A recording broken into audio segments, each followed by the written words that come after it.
state and local levels need to be at the table. And these partnerships will continue to exist. I'm going to stop talking right now, and I'm done. Speaking of partners. There's a place where I was the only white guy that worked as a lifeguard down in that area, on the east side. And you know you can always tell where the best basketball in the state is and the best basketball in the city is. It's where everybody shows up. Well, thank you very much. Thank you. How are you, baby? How old are you? How old are you? Almost double figures. When President Biden was elected, did the number of aliens trying to illegally enter the United States increase or decrease? Objection. Increase. In my experience, we have seen increases when there are no consequences. There is an assumption that if migrant populations are told that there's a potential that they may be released, that yes, you can see increases. Please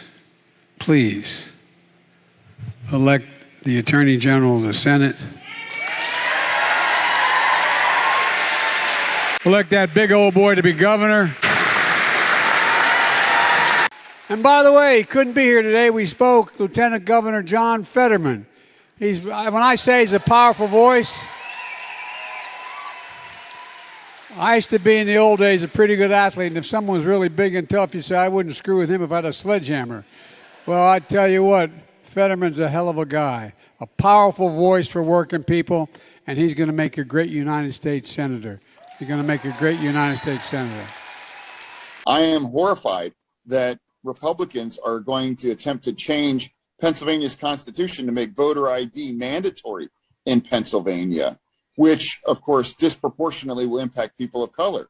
In my own state, they are going to attempt to pass a constitutional amendment, making sure that universal voting ID for every time you vote, not just when you sign up to vote, but every time you vote, because they understand that at any given time, there's tens of thousands of Pennsylvanians who typically are on the poorer side and are people of color that are less likely to have their ID at any one given time. If the president can do this, but he wants to do it, and he's going to go full throttle doing it and let the courts argue it out, but he thinks it's a winning election issue. What do you think? Well, I don't really see, Neil, how it's a winning election issue because of the people that I talk to. The vast majority of them are very upset by the unfairness of this. Just yesterday, I was at a veterans appreciation event up at the Mandan Hidatsa Rickaron Nation here in North Dakota, and a Native American veteran came up to me and said exactly this. He said, you tell that president there's a Native American veteran in North Dakota who wants his money back.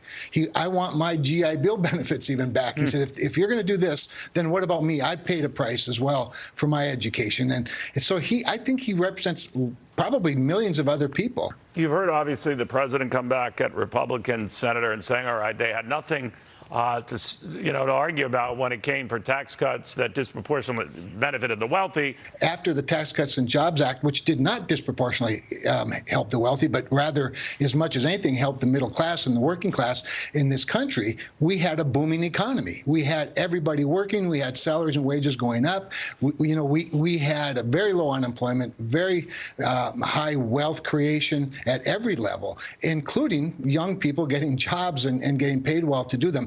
We have to get with this idea that most of our energy has to come, hopefully within the tail end of my lifetime, be coming from green and renewable sources, in our Commonwealth.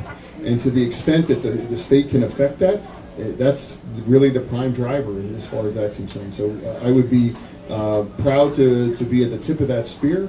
So this wasn't a way to avoid Republican investigations if they take over the House and or the Senate. Oh, Neil, not at all. Not even a little bit. I mean, I have nothing to hide, and I can defend everything I've done and every decision I've made. So I'm not afraid of that at all. That didn't even come in as a minor consideration. So even if they were to ask you, Doctor, to testify as a private citizen now, that you would be open to do so? Yeah, of course, Neil. I mean, but if you look at what's happened in the past, I believe that oversight is an important part of the government process. But some of the things that have gone on have been outright character assassination.